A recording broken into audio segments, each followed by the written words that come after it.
Hello मेरे प्यारे बच्चों, मैं आर के सर स्वागत करता हूं आपका मेरे ऑफिशियल चैनल आर के विद्यापीठ में। मेरे प्यारे बच्चों, आज कोर्ट में सुनवाई की डेट थी। क्या हुआ, क्यों सुनवाई नहीं हो पाई, अगली डेट क्या है, किसके फेवर में फैसला आ सकता है, एग्जाम डेट कब हो सकती है, सारा का सारा मामला मैं आपको इस छोटे से वीडियो में बताऊंगा।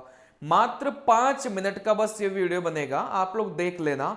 इससे एक मोटिवेशन आपको मिलेगा और आप अपनी तैयारी में लग जाएंगे। चलिए देखो, सबसे पहले अपना केस गया था केट के पास में, क्योंकि वैकेंसी से रिलेटेड जितने भी केस होते हैं वो सारे केट में जाते हैं। लेकिन केट ने ये जो मामला है वो भेज दिया हाई कोर्ट में।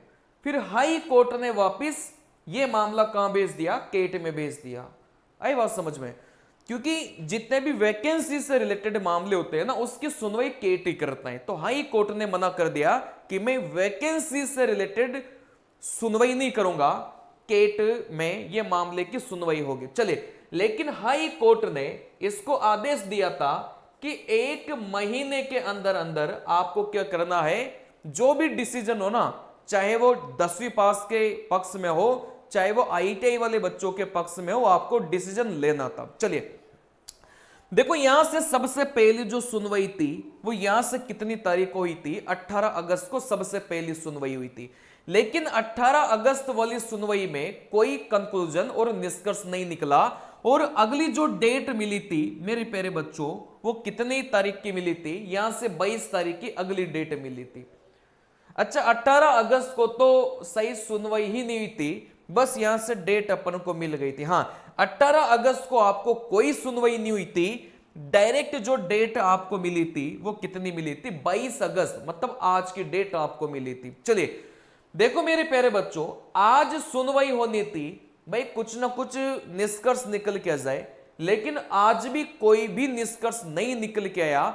मतलब कोर्ट ने एक और डेट दे दी, यहां से 1 सितंबर एक और डेट दे दी कि 1 सितंबर को फिर से आपकी सुनवाई करेंगे। चलिए, अच्छा आज सुनवाई क्यों नहीं हो पाई? सुनवाई नहीं होने का कारण यह था कि कुछ दस्तावेज डॉक्यूमेंट्स मांगे गए थे, लेकिन वो उपलब्ध नहीं करवा पाए, इस वजह से यह सुनवाई नहीं हो पाई। चलिए, अब 1 सितंबर को दोनों पक्षों को बुलाया गया है, जो आईटीआई के फेवर में है और जो 10वीं के फेवर में है, दोनों पक्षों को बुलाया गया है 1 सितंबर को। तो मुझे ऐसा लगता है पर्सनली रूप से कि 1 सितंबर को आपका कोई ना कोई डिसीजन आ जाएगा, चाहे वो 10वीं पास के फेवर में हो, चाहे वो आईटीआई के फेवर में हो। चलिए, मतलब अपनी ट्रेन यहां से चली थी, 18 अगस्त से अपनी ट्रेन चली थी, फिर 22 अगस्त आया और अपनी ट्रेन देखो 1 सितंबर तक पहुंच जाएगी। इसके आगे ट्रेन चलेगी कि नहीं चलेगी ये तो वक्त ही बताएगा। चलिए, लेकिन ये जो आपका मामला है ना, ये उन्हीं जज के पास वापस आ गया जो 10वीं पास बच्चों के फेवर में थे। ठीक है ना? चलिए, अब जब पहले 10वीं पास बच्चों के फेवर में थे, तो वो अभी भी 10वीं पास वाले बच्चों के फेवर में ही रहेंगे। चलिए, तो कहीं ना कहीं मुझे पर्सनली ऐसा लगता है कि कोर्ट का फैसला यही आना है कि हर वो बच्चा ग्रुप डी का एग्जाम दे पाएगा जिसने 10वीं पास करके रखा हो। चलिए, अगर यहां से 1 सितंबर को कोई ना कोई डिसीजन आता है, तो मेरे प्यारे बच्चों 10 सितंबर से पहले पहले आपकी एग्जाम की डेट भी आ जाएगी, है ना? मतलब 7-8 दिन, मतलब 10 दिन के अंदर अंदर कभी भी आ सकता है। ठीक है ना? तो अगर 1 सितंबर को आपका कोई ना कोई डिसीजन आता है, तो 10 सितंबर से पहले पहले, मतलब 10 दिन के अंदर अंदर आपकी एग्जाम की डेट आ जाएगी। और बहुत ज्यादा चांसेस है कि अक्टूबर में आपके एग्जाम स्टार्ट हो सकते हैं, क्योंकि सब कुछ रेडी है। टीसीएस तो बिल्कुल मतलब बैठी हुई है वो तो, कि हाँ मैं ग्रुप डी का एग्जाम कराने के लिए रेडी हूं, क्योंकि एसएससी का टेंडर हटा ही दिया। घूम फिरकर रेलवे के एग्जाम ही तो है जो टीसीएस को करवाने हैं। चलिए, तो कहीं ना कहीं आपके जो एग्जाम है वो शेड्यूल अक्टूबर में हो सकते हैं।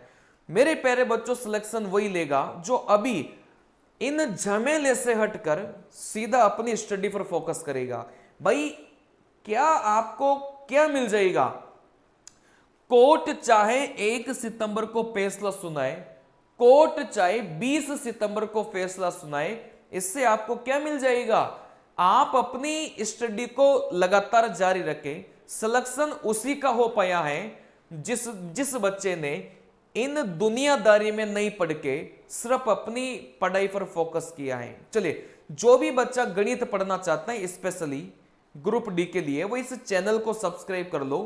काफी सारी क्लासेस मैंने लेके रखा हूं और कई सारी क्लासेज अब दोबारा अपन स्टार्ट करेंगे प्रैक्टिस के लिए। चलिए, तो मेरे प्यारे बच्चों, आपको कंप्लीटली निःशुल्क तैयारी में करवा दूंगा ग्रुप डी के। चलिए, मिलते हैं मेरे प्यारे बच्चों अगले वीडियो में इसी प्रकार के अपडेट के साथ में। नमस्कार।